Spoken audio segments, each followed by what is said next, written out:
Hello, আসসালামু আলাইকুম। Welcome to my brand new channel Afrin signature ফ্লেভার্সে। সো আজকে আমার রেসিপি হচ্ছে juicy Chinese vegetable and rice. So rice রান্না করার জন্য আমি আগে পাতিলটা উঠিয়ে দিয়েছি চুলাতে এবং এখানে 1 চামচ লবণ দিয়ে নিয়েছি।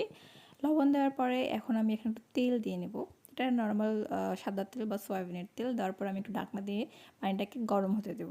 দেন পানিটা যখন গরম হয়ে যাবে দেন গরম হলে এর মধ্যে আমি একটু চাল দিয়ে দেব।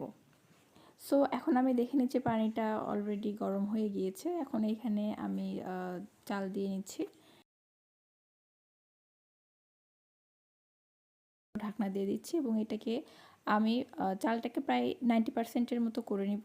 তারপরে আমি ঢাকনা তুলে দেখছি চালটা হয়েছে কিনা। এ পর্যায়ে আমার চালটা একটু ওভার কুক হয়ে গিয়েছে, তবে সমস্যা নেই, এটাকে ঠান্ডা করলে আবার ঝরঝরে হয়ে যাবে। সো আমার চালটা এরকম একটু ট্রান্সপারেন্ট দেখাচ্ছে, দ্যাটস মিন এটা একটু ওভার কুক হয়ে গিয়েছে। সো এখানে আমি প্যান বসিয়ে রসুন কুচি দিয়ে দিয়েছি।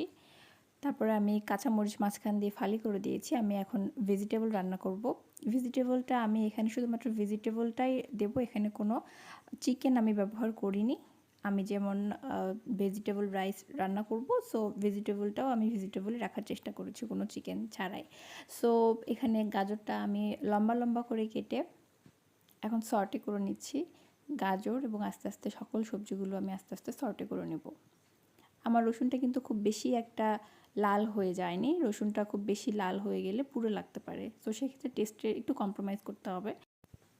এখানে আমি পেঁয়াজটাকে কিউব করে কেটে চারিদিক দিয়ে খোসাটাকে ছাড়িয়ে নিয়েছি, ছাড়িয়ে নিয়ে দিয়েছি। এখানে পেঁয়াজটা সবজির কাজ করবে, সো এখানে আমি পেঁপে দিয়ে দিয়েছি। পেঁপে দিয়ে আস্তে আস্তে সব সবজিগুলো একসাথে সর্টে করে নিচ্ছি।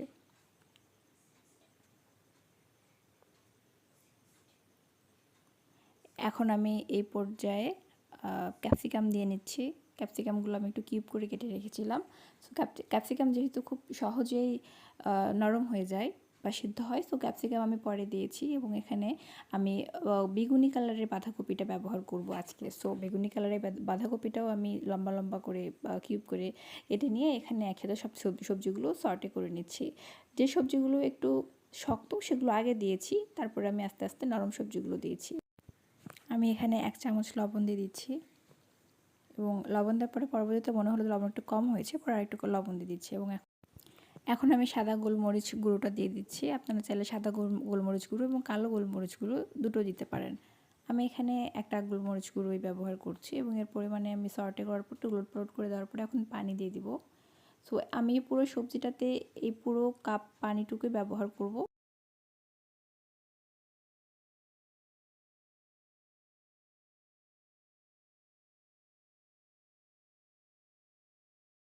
এখন ঢাকনা তুলে দেখছি সবজিটা মনে হচ্ছে হয়ে গিয়েছে। সো দেখা যাক কী অবস্থা। সো এই তো আমার সবজিটা মোটামুটি হয়ে গিয়েছে, এখনও 20% হওয়া বাকি। এখন আমি আবারও একটু নেড়ে নিয়ে ঢাকনা দিয়ে দেব।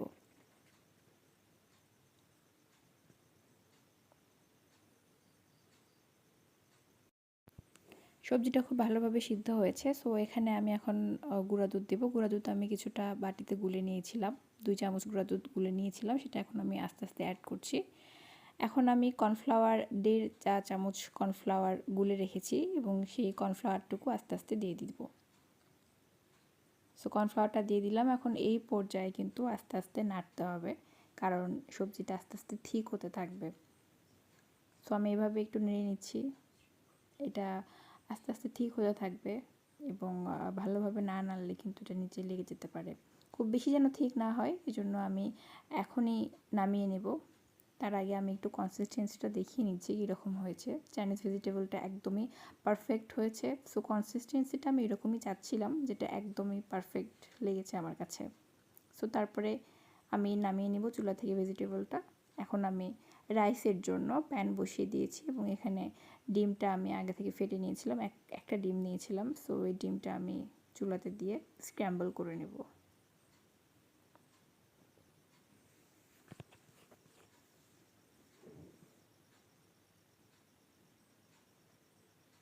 ডিমটা স্ক্র্যাম্বল করা হয়ে গেছে এবং আমি উঠিয়ে নিয়েছি। উঠিয়ে নেওয়ার পরে আবারও রসুন কুচি দেবো। এখন রাইসটা রান্না করার পালা। সো এখানে আমি রসুন কুচি দেব। রসুন কুচি দেওয়ার পরে আমি আস্তে আস্তে কাঁচামরিচটা দিয়ে দিচ্ছি। কাঁচামরিচগুলো দেবো এবং পেঁয়াজের যে ইয়েগুলো রেখেছিলাম আমি কিউব করে, সো সেই পেঁয়াজগুলো দিয়ে দেব। পেঁয়াজ রসুন সব ভালো করে দেওয়ার পরে সবজি আমি সিদ্ধ করে রেখেছিলাম, গাজর, মটরশুঁটি এবং বাঁধাকপি। সো আমি 3টা সবজি আস্তে আস্তে দিয়ে ভেজে নিচ্ছি। যেহেতু আমি সবজিগুলো আগে থেকে সিদ্ধ করে রেখেছিলাম, সো আমার আর সিদ্ধ করার প্রয়োজন নেই। আমি এখন সবজিগুলো আস্তে করে ভেজে নিচ্ছি। ক্যাপসিকাম দিয়ে দিচ্ছি। ক্যাপসিকাম খুব বেশি একটা দেইনি, অল্প পরিমাণে দিয়েছি এবং লবণ দিচ্ছি এখন।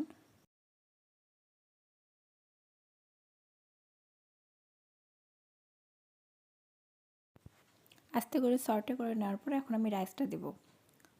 ফার্স্ট হাফ রাইসটা আমি দেব, তারপরে রাইসটাকে উলটপালট করে সবজির সঙ্গে মিক্স করে বাকি রাইসটা আমি কিছুক্ষণ পরে দিব। এতে কি হবে, সকল সবজিগুলোর সাথে রাইসটা খুব ভালোভাবে মিক্স হবে। খুব আলতো হাতে আমি সবজিগুলোর সাথে রাইসটা মিক্স করছি। এভাবে আস্তে আস্তে করে করতে হবে, নইলে রাইসটা ভেঙে যেতে পারে।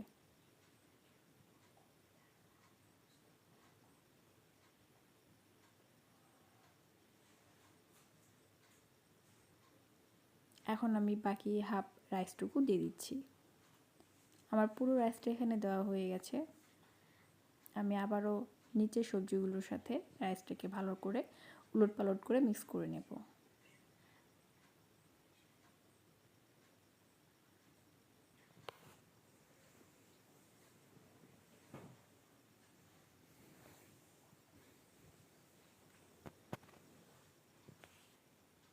এখন আমি ডিমগুলো দিয়ে দিচ্ছি, তারপরও তার উপর দিয়ে পেঁয়াজ পাতা দিয়ে দিচ্ছি।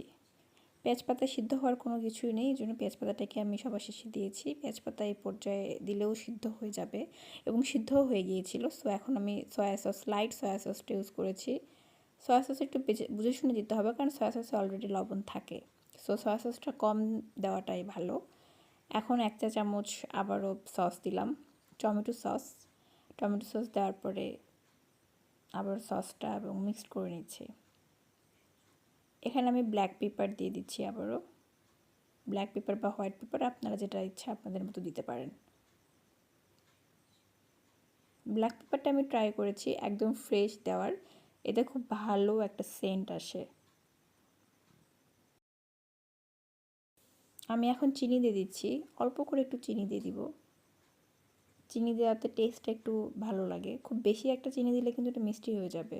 সো এখানে আমি অল্প একটু টেস্টের জন্য চিনি ব্যবহার করার চেষ্টা করেছি। সো এই তো হয়ে গিয়েছে আমার রাইস, এখন আমি সার্ভ করে দেখাবো। Vegetable fried rice and creamy vegetable T ready. বাসায় বসে এরকম সিগনেচার টেস্ট পেতে হলে অবশ্যই আমার চ্যানেলটিকে সাবস্ক্রাইব করবেন। আজকের এই ভিডিওটি ভালো লাগলে অবশ্যই লাইক অ্যান্ড শেয়ার করবেন। Thank you. আল্লাহ হাফেজ।